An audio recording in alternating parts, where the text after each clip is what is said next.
दोस्तों, किसी ने बड़े ही कमाल की बात कही है कि ज़िंदगी में पीछे देखो और भगवान का धन्यवाद करो। ज़िंदगी में आगे देखो और ईश्वर पर भरोसा रखो, विश्वास रखो, क्योंकि इस क्षण आप ठीक वहीं पर हैं जहां भगवान आपको रखना चाहते हैं। नमस्कार, मैं हूं भुवनेश यादव और आप लोग देख रहे हैं हमारा YouTube channel I am Bhuvnesh Yadav. दोस्तों, कई बार लोगों के दिमाग में आता है, लोगों के मन में आता है कि मैं ना होता तो क्या होता। तो यही विचार श्री हनुमान जी महाराज के दिमाग में आया जब हनुमान जी लंका से वापस आते हैं और भगवान श्री राम को सारी गाथा और सारी घटना उन्हें सुनाते हैं। तो उस घटना को कहते हुए हनुमान जी कहते हैं कि हे प्रभु, जब मैं लंका गया तब मुझे कुछ नहीं पता था कि ये सारी घटनाएं पैदा होंगी, ये इतना विध्वंस होगा। जब मैं लंका में पहुंचा तो मैं माता सीता की खोज कर रहा था और खोज करते करते काफ़ी समय हो गया, मैं थक हार चुका था। तभी मुझे अचानक से विभीषण नाम के एक संत मिले और उनसे मेरी मुलाकात हुई। तब मुझे पता चला कि आपको मारने वाले, आपको चाहने वाले केवल भारत में ही नहीं बल्कि सारे विश्व भर में हैं। और तब उन्होंने बताया माता सीता के बारे में। और जब मैं वहाँ से अशोक वाटिका पहुँचा और उस वृक्ष पर बैठ कर के मैं सोचने लगा कि मैं कैसे माता सीता से संवाद करूँगा, कैसे उनसे मिलूँगा जा कर के, क्या कहूँगा क्या नहीं कहूँगा। यह विचार करते हुए यही सोच रहा था कि मैंने देखा कि नंगी तलवार लिए हुए और क्रोध से भरा हुआ रावण प्रवेश करता है और वह तेजी से माता सीता की ओर दौड़ता है उन्हें मारने के लिए।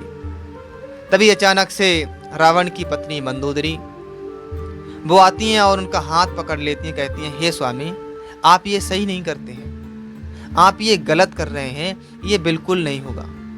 एक स्त्री पर इस तरीके से आपका हाथ उठाना बिल्कुल ठीक नहीं है। और इस तरीके से उन्होंने उन्हें बचा लिया। और मुझे एक बार को गुस्सा आया, मुझे क्रोध आया कि मैं अभी जा कर के इसकी गर्दन काट दूं इसी तलवार से, मैं अभी जा कर के इसका वध कर दूं। लेकिन माता मंदोदरी, रावण की पत्नी मंदोदरी ने आकर के उनकी रक्षा की। और मैं सोच रहा था कि अगर मैं ना होता तो क्या होता।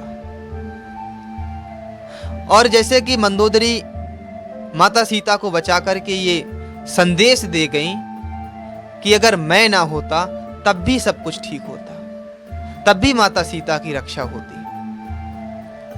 और हे प्रभु, जब रावण के सैनिकों ने मुझे बंदी बना लिया और बंदी बना करके वो ले जा रहे थे मुझे, तभी मैंने सुना कि एक और संत हैं त्रिजटा नाम की, और वो कह रही हैं कि एक बंदर आएगा और सारी लंका को आग लगा देगा। तभी मैंने देखा, मैंने सोचा कि ये संत वाणी कहाँ से आ रही है। और मुझे लगा कि इन्हें कैसे पता कि मैं यहाँ आया हूँ और मैं इस लंका को आग लगाऊंगा, जबकि मैं तो सोच ही नहीं रहा था कि मैं ये सब करूँगा। जब रावण की सभा में मुझे बंदी बना करके वहाँ ले जाया गया तो रावण के सैनिक दौड़े मुझे मारने के लिए। तो रावण के भाई विभीषण खड़े होकर के ढाल बन करके खड़े हो गए और कहा कि रुको, एक दूत को मारना ये ठीक नहीं है, ये बिल्कुल अनीति है, दूत को मारना बिल्कुल ठीक नहीं होता है। तो इस तरीके से उन्होंने मुझे बचाया। और तब मुझे पता चला कि एक तरफ माता मंदोदरी, रावण की पत्नी, जिन्होंने माता सीता जी की रक्षा की, और एक तरफ रावण का भाई विभीषण, जिसने हमें बचाया। और तब मुझे पता चला, तब मुझे समझ आया कि मैं ना होता तब भी यहाँ सब कुछ ठीक होता।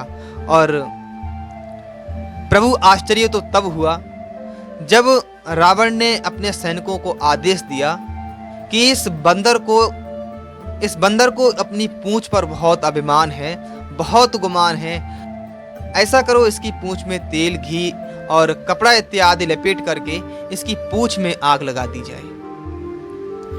और प्रभु तब मुझे ध्यान आया उस त्रिजटा संत की वाणी का कि उसने ठीक ही कहा था कि एक बंदर आएगा और वह सारी लंका को आग लगा देगा। हे प्रभु, तब मुझे समझ आया कि आपको जो कार्य करवाना होता है उस कार्य को आप रावण से भी करवा लेते हैं, और मैं तो फिर कर ही दूंगा। दोस्तों, ये रामायण का छोटा सा प्रसंग है, छोटी सी कथा है जो हमें सिखाती है कि लोगों के दिमाग में होता है कि अगर मैं ना होता तो क्या होता। तो ये सीख देती है कि आप होते तब भी सब कुछ ठीक होता, और आप ना होते तब भी सब कुछ ठीक होता। और भगवान ने हमें निमित्त मात्र बनाया है और प्रभु ने हमें अपने अपने किरदार में भेजा है।